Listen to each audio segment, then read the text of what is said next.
एक छोटे से गांव में मोहनलाल नाम का एक बहुत अमीर आदमी रहता था।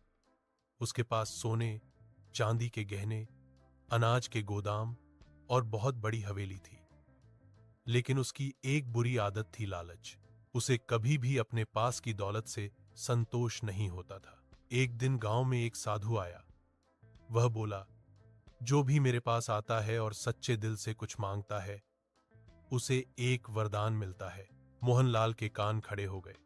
उसने सोचा, अगर मुझे साधु से वरदान मिल गया तो मैं दुनिया का सबसे अमीर आदमी बन जाऊंगा। अगले दिन वह साधु के पास गया और बोला, मुझे ऐसा वरदान दो कि मैं जिस चीज को छू लूं वो सोना बन जाए। साधु ने मुस्कुराते हुए कहा, सोच लो, लालच बुरा होता है।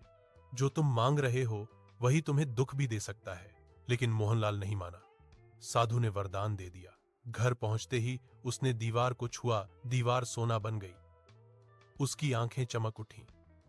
वह पेड़, कुर्सी, बर्तन सब छूता गया और सब सोने में बदल गए। खुशी से झूमता हुआ वह अपनी बेटी के पास गया। जैसे ही उसने उसे गले लगाया, उसकी बेटी भी सोने की मूर्ति बन गई। मोहनलाल की आंखों से आंसू बह निकले।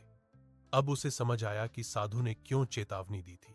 वह दौड़ता हुआ साधु के पास पहुंचा और अपने वरदान को वापस लेने की विनती की। साधु ने कहा, अब तू समझ गया होगा बेटा कि लालच का अंत हमेशा दुख में होता है।